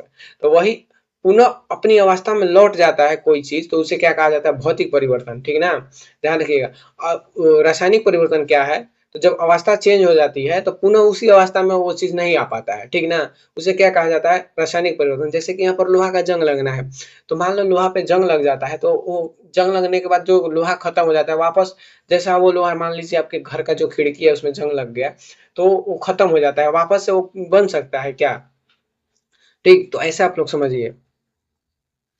रासायनिक परिवर्तन, नया पदार्थ हमेशा एक नया पदार्थ बनता है, रासायनिक परिवर्तन में हमेशा एक नया पदार्थ बनता है, ठीक, ये चीज आप लोग ध्यान रखिएगा। प्रकृति अनुत्कर्मीय, अनुत्कर्मणीय यानी कि उसे उल्टा नहीं किया जा सकता, ठीक ना, उसे वापस उसी अवस्था में नहीं लाया जा सकता अगर परिवर्तन हो गया तो। लोहे पर जंग लगना इसका उदाहरण है। और देखिए लोहे पर जंग लगता है तो आप सब लोग यहाँ पर कंफ्यूज मत होइएगा कि लोहा पर जंग लगता है तो उसका भार कम होता है, नहीं, उसका भार बढ़ता है। दूध से दही बनना, दूध से दही बनना, ये क्या है, रासायनिक परिवर्तन है। कागज ईंधन का जलना, ठीक ना, कोई भी वस्तु का जलना क्या है, ये रासायनिक प्रक्रिया है। भोजन का पचना, ये भी रासायनिक अभिक्रिया, रासायनिक परिवर्तन है। और प्रकाश संश्लेषण, जिसके द्वारा कि प्रकाश अपना भोजन बनाता है, ये क्या है, सभी रासायनिक परिवर्तन है। अब देखिए यहाँ पर होता है जलने वाली क्रिया में, जैसे देखिए कहेगा कि मोमबत्ती का पिघलना, मोमबत्ती का पिघलना क्या है, रासायनिक परिवर्तन या फिर भौतिक परिवर्तन। तो यहाँ पर ध्यान रखिएगा, जो मोमबत्ती का पिघलना है वो हो जाएगा भौतिक परिवर्तन है, लेकिन जब मोमबत्ती का जलना कहेगा तो हो जाएगा रासायनिक परिवर्तन, ठीक ना। मोमबत्ती का जलना रासायनिक परिवर्तन, लेकिन पिघलना भौतिक परिवर्तन।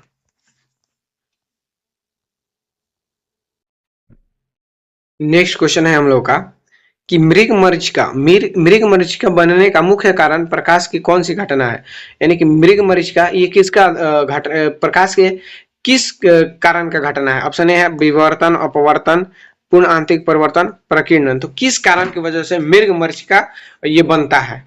तो आप सभी को पता होगा पूर्ण आंतरिक परिवर्तन, ठीक ना। मृग मरीचिका बनने का कारण है पूर्ण आंतरिक परिवर्तन। अब देखिए पूर्ण आंतरिक परिवर्तन के बारे में हम लोग जानते हैं। पूर्ण आंतरिक परिवर्तन, जब प्रकाश सघन माध्यम से विरल माध्यम में जाता है तो जाते समय क्रांति कोण से अधिक कोण पर टकराते हैं और दूसरे माध्यम में जाने के बजाय उसी माध्यम में वापस लौट जाते हैं। यानी कि देखिए क्या कर रहा है, बोल रहा है तो विरल माध्यम सघन माध्यम से विरल माध्यम में जाते हैं। मान लो इधर सघन माध्यम है। सघन माध्यम क्या होता है, ये घना होता है, ठीक है ना। सघन मतलब घना, और नीचे क्या है ये क्लीन है, तो यानी कि विरल माध्यम है। सघन विरल आप लोग ऐसे समझिएगा, जो घना घना होगा वो क्या होगा, सघन होगा, और जो कम घना होगा विरल होगा, ठीक ना। जैसे निर्वात और जल में आप लोग समझिए, निर्वात और जल, यह जल छोड़िए ना, निर्वात छोड़िए, हवा और जल, हवा और जल। हवा क्या है विरल माध्यम, और जल क्या है सघन माध्यम। तो मान लीजिए ऊपर ये सघन माध्यम है, ठीक, और नीचे विरल माध्यम है। तो यहाँ पर क्या किया जाता है, प्रकाश जब सघन माध्यम से विरल माध्यम में भेजा जाता है तो ये क्या होता है कि ये विरल माध्यम में ना जाकर वापस ये सघन माध्यम में ही लौट जाता है। वापस से क्या करता है कि ये सघन माध्यम में ही लौट जाता है। तो इसी घटना को क्या कहा जाता है, प्रकाश के पूर्ण आंतरिक परावर्तन कहा जाता है, ठीक ना। प्रकाश के पूर्ण आंतरिक परावर्तन कहा जाता है। तो इसी कारण क्या क्या होता है, मृग मरीचिका बनता है, ठीक ना। मृग मरीचिका देखिए, प्रकाश सघन से विरल माध्यम जैसे कांच से हवा में जाना चाहिए, ऐसी घटना कैसे संभव है, ठीक ना। इसके लिए शर्त क्या है, तो इसमें प्रकाश सघन से विरल में जाना चाहिए। ये नहीं कि विरल से सघन में आप लोग भेज दो, ठीक ना। ये इसमें क्या होना चाहिए, तो सघन से विरल में जाना चाहिए, प्रकाश सघन से विरल में जाना चाहिए। आपतन कोण, आपतन कोण क्रांति कोण से बड़ा होना चाहिए। आपतन कोण जो है ये क्रांति कोण से बड़ा होना चाहिए, तभी ये घटना संभव है। अब इसका उदाहरण जो है कि काफी इंपॉर्टेंट है, उदाहरण ही पूछता है। हीरे का चमकना, ये क्या है कि प्रकाश के पूर्णांतिक परिवर्तन का घटना का उदाहरण है। मृग मरीचिका का बनना पूर्णांतिक परिवर्तन का उदाहरण है। ऑप्टिकल फाइबर, कांच में आई दरार का चमकना, उसके बाद पानी में हवा के बुलबुले का चमकना, ये सभी पूर्ण आंतरिक परिवर्तन के उदाहरण है। तो आप लोग ध्यान रखिएगा। चलिए नेक्स्ट क्वेश्चन है हम लोगों का। नेक्स्ट क्वेश्चन कि उष्मा, उष्मा का एसआई मात्रक क्या है। उष्मा का एसआई मात्रक क्या है, कैलोरी, जूल, वाट, फिर या केल्विन। तो उष्मा का एसआई मात्रक क्या है, कैलोरी, जूल, वाट या फिर केल्विन। तो देखिए उष्मा का जो एसआई मात्रक है ये जूल है। उष्मा का एसआई मात्रक जूल, उष्मा का एसआई मात्रक जूल है। अब देखिए परिभाषा, यह ऊर्जा का एक रूप है जो उच्चतम तापमान से निम्न तापमान की ओर प्रवाहित होती है। यह ऊर्जा का एक रूप है जो उच्च तापमान से निम्न तापमान में प्रवाहित होती है। मात्रक एसआई मात्रक जूल, ऊर्जा का एसआई मात्रक क्या होता है, जूल, और अन्य मात्रक कैलोरी, ठीक ना। अन्य मात्रक कैलोरी, देखिए एक कैलोरी बराबर कितना होता है, 4.186 जूल, 4.186 जूल, ठीक ना। तो ये कैलोरी बड़ा मात्रक हो जाएगा, ये छोटा है, ठीक ना। देख रहे हैं यहाँ पर 4.186 जूल में एक कैलोरी हो रहा है। उष्मा, उष्मा संचरण की तीन विधियां, उष्मा संचरण की तीन विधियां देखिए। तो उष्मा की बात हो रही है, उष्मा संचरण यानी कि उष्मा का प्रवाह के लिए तीन विधियां हैं, जैसे चालन, संवहन, विकिरण।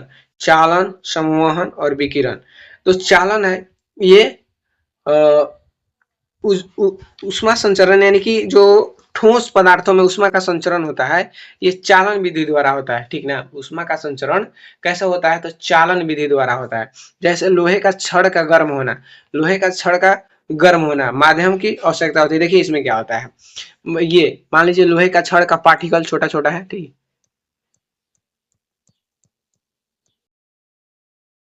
ये लोहे का छड़ है, ठीक ना। इसमें छोटे छोटे लोहे के कण है, ठीक। तो मान लीजिए यहाँ पर आग जल रहा है, ठीक, यहाँ पर आग जल रहा है।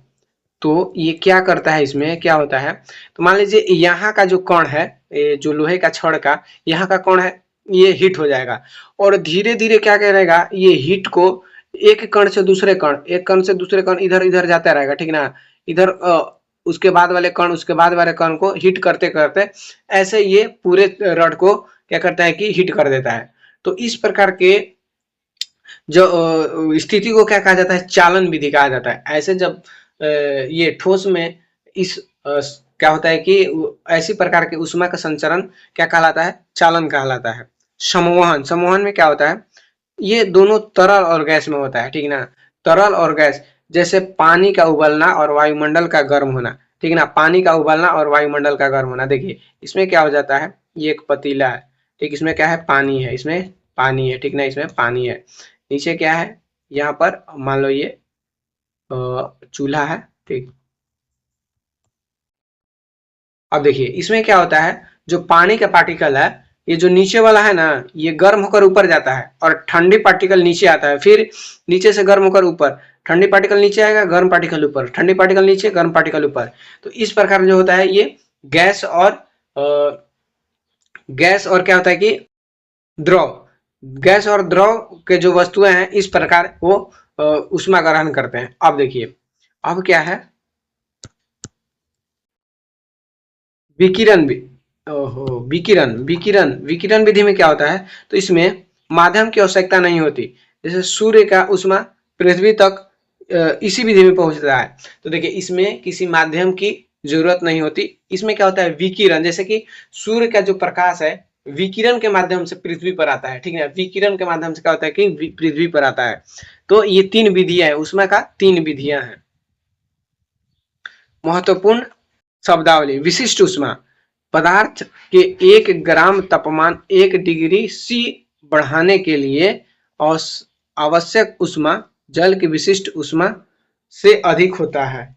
अब देखिए ये विशिष्ट ऊष्मा क्या कहलाता है कि किसी भी पदार्थ, ठीक है, किसी भी पदार्थ के 1 ग्राम तापमान, 1 ग्राम तापमान 1 डिग्री सी बढ़ाने के लिए, 1 डिग्री यानी कि 1 डिग्री सी का मतलब क्या होता है, सेल्सियस, बढ़ाने के लिए आवश्यक ऊष्मा जल की विशिष्ट ऊष्मा सबसे अधिक होती है।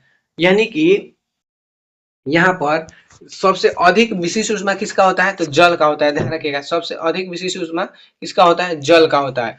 और देखिए गुप्त ऊष्मा, गुप्त ऊष्मा क्या है, तो अवस्था परिवर्तन में, जैसे कि बर्फ से पानी बनना, ये क्या है, गुप्त ऊष्मा का उदाहरण है। स्थिर रहते हुए जो ऊष्मा अवशोषित होती है, तो बर्फ का जो बर्फ से पानी बनना क्या है, तो ये गुप्त ऊष्मा का उदाहरण है, गुप्त ऊष्मा का उदाहरण है। और सबसे अधिक विशिष्ट ऊष्मा किसका होता है, तो जल का होता है। ये चीज आप लोग ध्यान रखिएगा। अब देखिए परम शून्यता, परम शून्यता, परम शून्यता क्या होता है, तो -273.15 डिग्री सी या 0 केल्विन, इससे कम तापमान संभव नहीं है। परम शून्य ताप क्या है, तो -273.15 डिग्री सी और 0 केल्विन, इससे कम तापमान अब संभव नहीं है। नेक्स्ट क्वेश्चन क्या है, नेक्स्ट क्वेश्चन, कोशिका का आत्मघाती थैली, कोशिका का आत्मघाती थैली किसे कहा जाता है, माइटोकॉन्ड्रिया, राइबोसोम, लाइसोसोम या फिर गोल्जी का। कोशिका का आत्मघाती थैली किसे कहा जाता है, तो ये लाइसोसोम को कहा जाता है, ठीक है ना, लाइसोसोम को, कोशिका का आत्मघाती थैली लाइसोसोम को कहा जाता है। खोज, कोशिका की खोज किसने किया था, तो रॉबर्ट हुक ने 1665 में, जो कि मृत कोशिका खोजी थी, ठीक ना। सबसे पहले मृत कोशिका खोजा गया था रॉबर्ट हुक के द्वारा 1665 में। उसके बाद ल्यूविन हुक ने जीवित कोशिका की खोज की, ल्यूविन हुक ने जीवित कोशिका की खोज की थी 1674 में। कोशिका सिद्धांत स्लाइडन एंड स्वान ने दिया था, कोशिका सिद्धांत स्लाइडन एंड स्वान ने दिया था। सबसे छोटी कोशिका पूछेगा तो माइकोप्लाज्मा, सबसे बड़ी कोशिका पूछेगा तो शुतुरमुर्ग कांडा, मानव शरीर की सबसे लंबी कोशिका पूछेगा तो तंत्रिका कोशिका।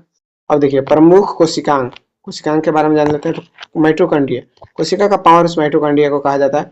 और एटीपी के रूप में ऊर्जा यहीं पर बनता है, एटीपी के रूप में ऊर्जा कहाँ पर बनता है, तो माइटोकॉन्ड्रिया में। राइबोसोम, या प्रोटीन का फैक्ट्री राइबोसोम को कहा जाता है, प्रोटीन का फैक्ट्री राइबोसोम को कहा जाता है। लाइसोसोम, आत्मघाती थैली लाइसोसोम को कहा जाता है।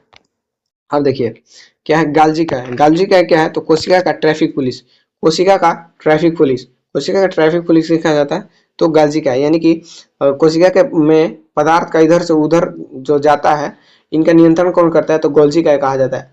गोल्जी करता है, इसलिए इसे क्या कहा जाता है कि कोशिका का ट्रैफिक पुलिस कहा जाता है। केंद्रक, कोशिका का मस्तिष्क केंद्र को कहा जाता है, कोशिका का मस्तिष्क केंद्र को कहा जाता है। क्लोरोप्लास्ट यानी कि हरित लवक, कोशिका का रसोई घर केवल पादप कोशिका में होता है। तो ध्यान रखिएगा, पादप कोशिका यानी कि पेड़ पौधे में क्लोरोप्लास्ट में ही क्या होता है कि भोजन बनता है। इसे कोशिका का पावर हाउस सॉरी पादप कोशिका का रसोई घर कहा जाता है। पादप कोशिका का रसोई घर किसे कहा जाता है? तो क्लोरोप्लास्ट को। अंतर पादप कोशिका में कोशिका भित्ति होती है, रिक्तिकाएं बड़ी होती है। देखिए, पादप कोशिका की कोशिका भित्ति होती है, लेकिन जंतु कोशिका में कोशिका भित्ति नहीं होती है और इसकी रिक्तिकाएं जो होती है बड़ी होती है। और तारकाएं पाया जाता है, तारा यानी कि सेंट्रोसोम, ठीक है, सेंट्रोसोम इसमें पाया जाता है। सेंट्रोसोम यानी कि तारकाएं, ये कोशिका विभाजन करता है। सेंट्रोसोम जो है ये कोशिका विभाजन, ये जंतु में कोशिका विभाजन कौन करता है? तो सेंट्रोसोम। और पादप में कोशिका विभाजन कहाँ पर होता है? तो क्लोरोप्लास्ट, क्लोरोप्लास्ट जो है कि कोशिका विभाजन करता है। अब देखिए नेक्स्ट क्वेश्चन क्या है, वह पदार्थ जो नीले लिटमस पेपर को लाल कर देता है क्या कहलाता है? वह पदार्थ जो नीले लिटमस पेपर को लाल कर देता है क्या कहलाता है? अम्ल, क्षार, लवण, सूचक। जो लिटमस पेपर को लाल कर देता है वो है अम्ल, ठीक ना। नीले लिटमस पर पेपर को लाल कर देगा अम्ल। अब देखिए, अम्ल स्वाद में खट्टा, नीले लिटमस को लाल करते हैं और पीएच मान 7 से कम। देखिए, अम्ल क्या होता है? स्वाद में खट्टा होता है, नीले लिटमस को लाल कर देता है और पीएच मान 7 से कम होता है। उदाहरण, पेट का HCl यानी कि पेट में जो हाइड्रोक्लोरिक अम्ल बनता है वो क्या है कि अम्ल है। सिरिका एसिटिक अम्ल, नींबू साइट्रिक अम्ल, क्षार ये स्वाद में कड़वे होते हैं और लाल लिटमस पत्र को नीले कर देते हैं और इनका पीएच मान 7 से अधिक होता है। उदाहरण, साबुन जिसका सूत्र होता है NaOH, चूना पानी, मिल्क ऑफ मैग्नीशिया, ये सभी क्षार का उदाहरण है। लवण, अम्ल और क्षार की क्रिया, अम्ल और क्षार की क्रिया क्या होता है कि उदासीनीकरण। अम्ल और क्षार के क्रिया के फलस्वरूप क्या बनते हैं? तो लवण बनते हैं, जिसे कि उदासीनीकरण अभिक्रिया कहा जाता है। उदाहरण, साधारण नमक, ठीक ना। इसमें Na और Cl, Na क्या है? तो Na अम्ल है और Cl क्षार है। ये दोनों का अभिक्रिया क्या कहलाता है? उदासीनीकरण अभिक्रिया। अब देखिए, शुद्ध जल का पीएच मान 7 होता है, रक्त का पीएच मान 7.4 होता है, नींबू रस का पीएच मान 2.2 होता है, दूध का पीएच मान 6.4 होता है। तो ये इंपॉर्टेंट पीएच मान है, ये भी आप लोग ध्यान रखिएगा। नेक्स्ट क्वेश्चन है हम लोग का, खजुराहो के मंदिर जिन्हें यूनेस्को के विश्व धरोहर घोषित किया है किस राज्य में स्थित है? तो खजुराहो का मंदिर जो है ये किस राज्य में स्थित है? यह यूनेस्को साइट भी घोषित हुआ है। उत्तर प्रदेश, मध्य प्रदेश, राजस्थान, उड़ीसा। तो सबको पता है मध्य प्रदेश में खजुराहो के जो मंदिर है। अब सभी मंदिर को हम लोग देखते हैं थोड़ा सा ना। चलिए, प्रथम स्थल 1900 अच्छा ये यूनेस्को का है, ठीक ना। यूनेस्को का प्रथम स्थल 1983 में अजंता की गुफाएं, एलोरा की गुफाएं, आगरा का किला और ताजमहल। 1983 में भारत के कितने 4 यूनेस्को साइट घोषित हुए थे? अजंता की गुफाएं, एलोरा की गुफाएं, आगरा का किला और ताजमहल। ये प्रथम 4 साइट थे यूनेस्को के जो कि 1983 में घोषित हुए थे। 40वां स्थल, यूनेस्को का 40वां स्थल जो है धौला बीरा, ये गुजरात का है और सिंधु घाटी सभ्यता का स्थल है ये। 41वां स्थल शांति निकेतन, पश्चिम बंगाल, रविन्द्रनाथ टैगोर द्वारा स्थापित। शांति निकेतन रविन्द्रनाथ टैगोर द्वारा स्थापित ये 41वां क्या है कि यूनेस्को साइट है भारत की और ये पश्चिम बंगाल में है। 42वां यूनेस्को साइट होयसल के पवित्र मंदिर, होयसल के पवित्र मंदिर कर्नाटक, होयसल के पवित्र मंदिर कर्नाटक में होयसल के पवित्र मंदिर समूह। प्रमुख स्थल और स्थान, देखिए सांची का स्तूप ये मध्य प्रदेश का है, सांची का स्तूप मध्य प्रदेश का है। कोणार्क का सूर्य मंदिर ये उड़ीसा में है और इसे ब्लैक पैगोडा भी कहा जाता है। सांची का स्तूप मध्य प्रदेश, कोणार्क सूर्य मंदिर उड़ीसा, इसे ब्लैक पैगोडा भी कहा जाता है। अब देखिए, काजीरंगा राष्ट्रीय उद्यान असम, ये एक सींग वाले गैंडे के लिए प्रसिद्ध है। एक सींग गैंडे के लिए प्रसिद्ध है कौन? तो काजीरंगा राष्ट्रीय उद्यान। केवलादेव राष्ट्रीय उद्यान ये राजस्थान में, केवलादेव राष्ट्रीय उद्यान राजस्थान में। हम्पी का अवशेष कर्नाटक में, विजयनगर साम्राज्य की राजधानी, यानी कि विजयनगर साम्राज्य की राजधानी कहाँ थी? तो हम्पी थी कर्नाटक में। खजुराहो का मंदिर मध्य प्रदेश में और इसे चंदेल शासक द्वारा बनाया गया था, चंदेल शासक द्वारा बनाया गया था खजुराहो का मंदिर। रानी का बाव, रानी का बाव पाटन गुजरात में है और इसे 100 के नोट पर अंकित है। रानी का भाव 100 के नोट पर अंकित है। कंचनजंगा राष्ट्रीय उद्यान, कंचनजंगा राष्ट्रीय उद्यान ये सिक्किम में स्थित है और भारत का एकमात्र मिश्रित स्थल है। भारत का एकमात्र मिश्रित स्थल कौन है? तो कंचनजंगा राष्ट्रीय उद्यान। और देखिए शहरी स्थल अहमदाबाद, अहमदाबाद भारत का पहला विश्व धरोहर स्थल जो कि 2017 में घोषित किया गया था। 2017 में विश्व का पहला धरोहर शहर 2017।